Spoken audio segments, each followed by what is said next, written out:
Headlines brought to you by Chitale बंधू।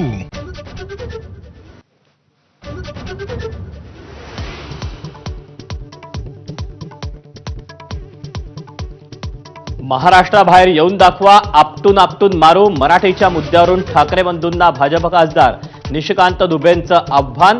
मराठी आंदोलकांना दाऊद सारख्या दहशतवाद्यांची उपमा।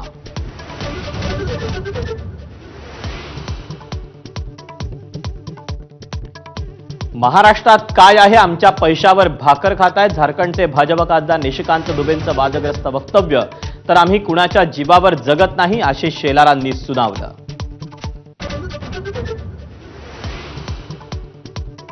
लकडबग्ग्यांकडून आग लावण्याचा प्रयत्न, पटकून मारण्याची भाषा करणाऱ्या निशिकांत दुबेंवर उद्धव ठाकरेंचा पलटवार।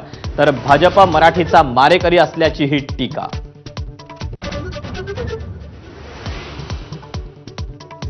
मोदी आणि शहांनी निशिकांत दुबेंना समज द्यावी। शिंदेंची शिवसेना आक्रमक, दुबेंना बिहार सोडून झारखंड गाठावं लागल्याच्या मुद्द्यावरही बोट।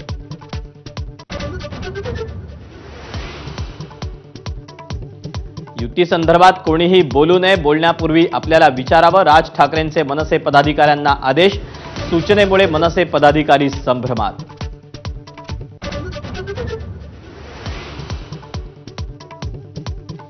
भाषावादावर संघाची भूमिका स्पष्ट।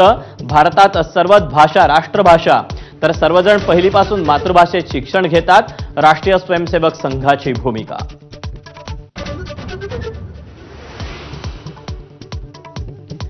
पुणे रेल्वे स्थानकासमोरील महात्मा गांधीजींच्या पुतळ्याची विटंबना करण्याचा प्रयत्न। सूरज शुक्ला नावाच्या माथेफिरू अटकेत, काँग्रेसकडून दुग्धाभिषेक।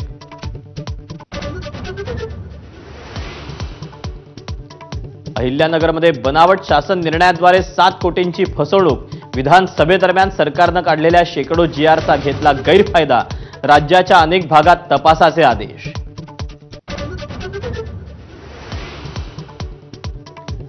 मनसे उपाध्यक्षाचा मुलगा असल्याचा दावा करणाऱ्या राहिल जावेदचा धिंगाणा। मॉडेल राजश्री मोरेला केली शिवीगाळ। राहिलचा पक्षाशी संबंध नसल्याचं मनसेकडून स्पष्ट। संभाजीनगरातील वेदांत हॉटेलवरून विधान परिषदेत गदारोळ।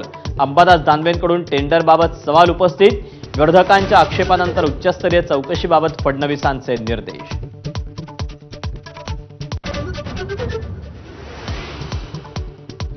नाशिकच्या गंगापूर धरणातून गोदावरीत विसर्ग। गोदाकाठावरील मंदिरं पाण्याखाली, तर मुंबई, पालघर, सिंधुदुर्गातील धरणातील पाणीसाठ्यात वाढ।